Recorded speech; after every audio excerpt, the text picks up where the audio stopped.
So as we've heard, the 2025 Black History Month theme, African Americans and Labor, highlights the profound ways that labor intersects with the collective experiences of Black workers and the overall struggle for civil rights. From skilled to unskilled, from voluntary to unfree labor, African Americans have shaped and defined the labor movement while advocating for equity, justice, and dignity in the workplace and beyond. However, as most topics that surround the United States' relationship with the Black community, Black labor in America is rife with tensions and contradictions.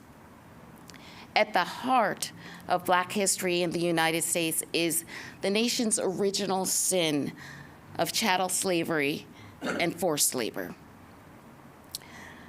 According to scholars like Nicole Hannah-Jones, from 1619 to 1865, the U.S. benefited from over 222 million hours of unpaid, dehumanizing forced labor by enslaved Black people. This labor, primarily supporting the production of tobacco, rice, sugar, and cotton, would be valued at over $97 trillion today. And it was all built on the backs of Blacks. The recurring theme at the intersection of Blacks and labor in America has been, very regrettably, the theft of Black wealth, thereby placing labor rights at the center of the struggle for Black human rights overall. Despite slavery still being institutionalized, as early as 1850, the American League of Colored Laborers was being organized in New York City. And in 1858, the Association of Black Hawkers was founded in Baltimore to protect members from racist mob violence. During Reconstruction, there were Black labor unions for longshoremen, butchers, bricklayers, caulkers, and draymen, among other occupations. Following the collapse of Reconstruction, Black farmers, sharecroppers, and agrarian laborers organized their communities to combat the rising tide of Jim Crow and economic exploitation. Despite the Black labor movement being an omnipresent aspect of the struggle for human rights for African Americans, it has remained in the shadows somewhat of civil rights and Black power movements. Its erasure is apparent when we refer to the 1963 March on Washington for Jobs and Freedom Unions to simply the March on Washington.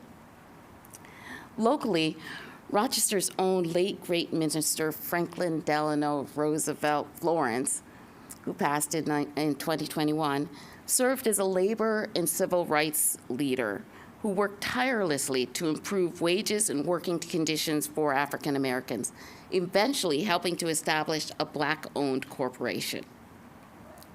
His work with FIGHT, which stands for Freedom, Independence, God, Honor, Today, demonstrated the power of community-led change, with access to jobs to promote that independence being at the center of the movement. Lest this audience subscribe to the convenient notion that these injustices are a thing of the past, safely ensconced in history to be studied, I have some sobering news for you. Barriers to access to the labor market and to the outright theft of Black labor are ongoing injustices that continue to this day. The U.S. Census Bureau estimates that Black women are paid 66% of what non-Hispanic white men are paid for the exact same work.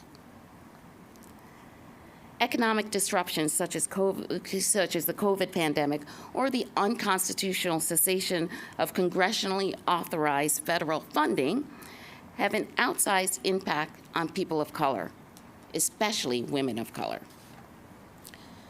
Efforts to combat these injustices within the political system, such as providing for diversity, equity, and inclusion programs to expand access to jobs, or seeking elected office in traditionally white enclaves, are met with resistance, informal resistance behind the scenes, and formal resistance in broad daylight. Both forms of pushback are often accompanied by rhetoric that voices support for the very ideals they seek to undermine.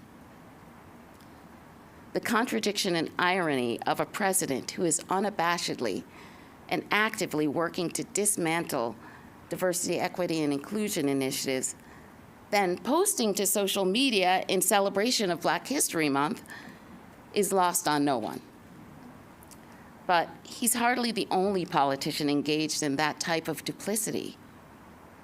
To best understand what's happening, attend to the voices of the directly impacted, especially those with insight into the internal processes, and critically examine the rhetoric from those who benefit from the status quo, who would have you believe they truly support racial equity. Their actions often belie their words. It's undeniable that the history of American labor is also a story of how predominantly white male workers, not necessarily just bosses, kept Blacks at the bottom of the wage and job hierarchy, denying them opportunities to feed their families, accumulate household incomes, and aspire to the generational wealth afforded their white peers. Yet, Blacks have always refused to accept lower standards of life because of the color of their skin, and instead organized for equality for all. This refusal to lay down at the hands of oppression runs throughout the history of Black people and is key to our future. Black history and Black labor are American history. Happy Black History Month.